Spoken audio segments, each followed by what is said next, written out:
Assalamualaikum warahmatullahi wabarakatuh.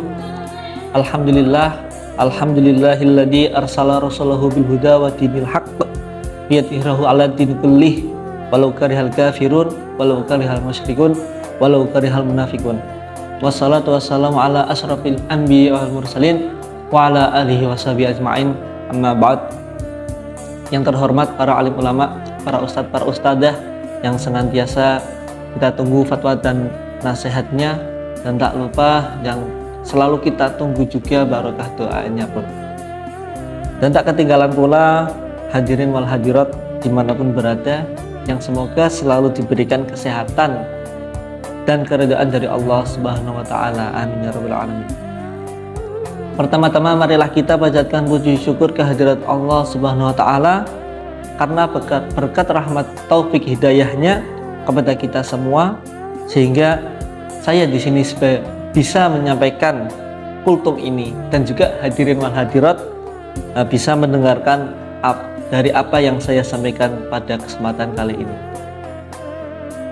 Kedua kalinya salawat serta salam tak lupa kita haturkan kepada junjungan kita Nabi Agung Nabi Muhammad SAW, dikauli Allahumma sholli ala Sayyidina Muhammad, dengan harapan semoga kita dengan membaca salawat ini diakui sebagai umat beliau dan kelak mendapatkan syafaatul beliau yaumil qiyamah. Amin ya rabbal alamin. Alhamdulillah, tahun ini kita bisa dipertemukan lagi oleh bulan yang mulia ini, yaitu bulan suci Ramadan, yang mana segala amal ibadah yang kita lakukan dilipat gandakan pahalanya oleh Allah Subhanahu wa Ta'ala. Nah, dalam kesempatan kali ini saya akan sedikit membahas tentang pentingnya memilih makanan dan minuman yang halal dan thayyibah. Bulan suci Ramadan bisa dijadikan momentum untuk lebih memperhatikan kebersihan dan kehalalan makanan. Hal ini karena dalam Ramadan umat Islam memiliki aktivitas terkait dengan konsumsi makanan, yakni pada saat berbuka dan pada saat sahur. Selain itu, di luar bulan Ramadan kita pun harus memperhatikan makanan dan minuman yang kita konsumsi ke dalam tubuh kita. Karena apa? Karena apapun yang kita konsumsi pasti akan membawa dampak terhadap tubuh, baik secara zahiriyah maupun secara batinnya. Dalam agama Islam sendiri kita diwajibkan untuk menjaga diri dari hal-hal yang buruk. Salah satunya yaitu makanan. Makanan yang diperintahkan dalam Islam yaitu adalah makanan yang halal dan thayyibah. Apa itu makanan yang halal dan thayyibah? Makanan yang halal dan thayyibah yaitu makanan yang halal dan baik. Yang maksud yaitu makanan yang halal adalah makanan yang dibolehkan oleh syariat Islam, dan makanan yang baik adalah makanan yang kualitasnya baik, terutama untuk kesehatan tubuh kita. Contoh halnya seperti yang sedang viral saat ini, yaitu adanya es krim yang saat ini masih gencar, yaitu es krim mixu lah bahasanya itu. Nah, di sini kan kita belum tentu bahan dasar yang dari makanan tersebut, tapi kita sayangnya itu memakan secara berlebihan. Nah, di sini yang dikhawatirkan dari makanan itu adalah bahan dari dasar makanan yang kita konsumsi apakah halal secara zatinya dan baik secara kandungan yang ada di dalamnya. Terus juga mengenai makanan-makanan pedas, mungkin secara bahan ataupun bahan dasar pokok dari makanan tersebut halal seperti halnya seblak ataupun yang lainnya, tapi karena kualitas ataupun tingkatan kepedasannya ini sangat tinggi, itu bisa saja menyebabkan makanan itu tidak baik, karena bisa membuat perut kita sakit yang akhirnya tidak baik untuk kesehatan bagi tubuh manusia. Nah, zaman sekarang banyak sekali makan yang sangat sulit dideteksi kehalalannya. Dalam arti, apakah makanan itu terbuat dari bahan yang halal dan diperoleh dari cara yang halal pula, ataupun kandungan dalam makanan itu baik untuk tubuh manusia.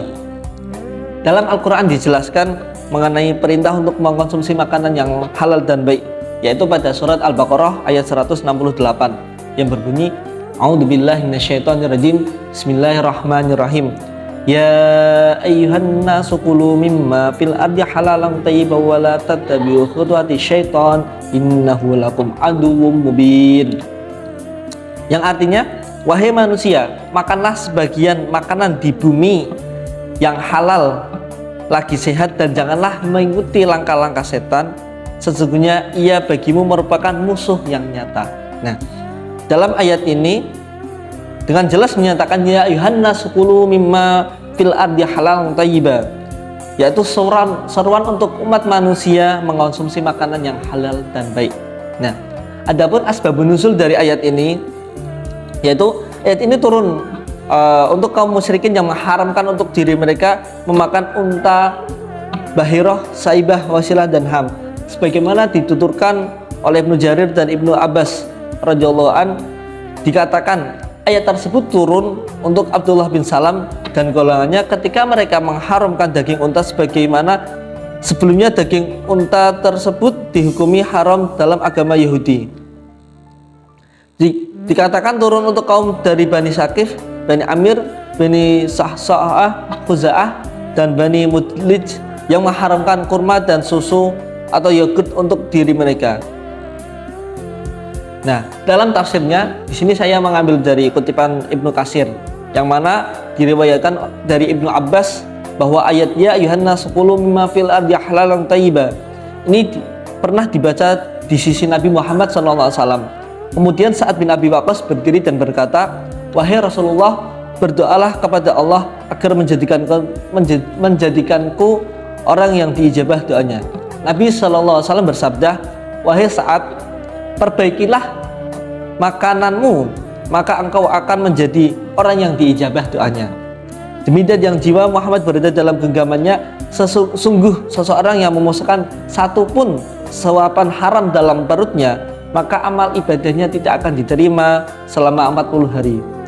Dan sungguh hamba yang dagingnya tumbuh dari sesuatu yang haram dan riba, maka api lebih utama untuknya. Ibnu Katsir tafsir Al-Quran Al-Adim juz 1 halaman 478. Nah, dari tafsir di atas, salah satu dampak dari mengkonsumsi makanan yaitu tidak diijabahnya doa kita.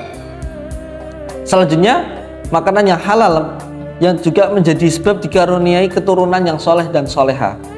Hal ini disebutkan dalam kitab Al-Hunayah karya Syekh Abdul Qadir Al-Jilani yang mengingatkan para suami untuk menjaga makanannya dari makanan yang haram dan syubhat agar anaknya jauh dari jangkauan setan saat kehamilan istrinya. Dengan melakukan hal tersebut, anak akan lahir sebagai anak yang soleh, berbakti kepada kedua orang tua dan taat kepada Tuhannya. Semua itu berkah karena berkah menjaga makanan dari yang haram dan syubhat. Peran pasangan suami istri terhadap kesolehan dan solehahnya anaknya sangatlah tinggi. Makanya makanan yang dikonsumsi ibu ketika mengandung anaknya itu harus diperhatikan karena nantinya akan memengaruhi kesehatan dari bayi tersebut. Selain itu juga nanti berpengaruh kepada sifat atau karakter dari anak tersebut. Sebagai bapak dalam hal ini haruslah senantiasa berusaha semaksimal mungkin untuk menjaga hal-hal yang diharamkan dalam mencari rezeki, untuk memenuhi kebutuhan sehari-hari dalam menghidupi keluarganya, terutama dalam hal makanan. Sulitnya zaman sekarang memperoleh makanan yang halal dan baik menjadi tantangan tersendiri untuk orang-orang zaman sekarang. Hadirin hadirat yang dirahmati oleh Allah, setidaknya kita dalam menjalani hidup senantiasa berhati-hati dan kita niatkan segala sesuatunya untuk beribadah kepada Allah Subhanahu wa taala dan mengharap ridho dari Allah Subhanahu wa taala, karena dengan ridhonya segala sesuatu yang akan kita dapatkan semoga selalu dipermudah oleh Allah Subhanahu wa taala. Wallahu a'lam bishawab. Mungkin itu saja dari saya. Tentunya banyak hal yang masih sangat kurang dalam saya menyampaikan sedikit kultum pada kesempatan kali ini. dan kekurangan itu menjadi kesempurnaan saya sebagai manusia. Wallahu muwaffiq ila aqwamit thoriq. Wassalamualaikum warahmatullahi wabarakatuh.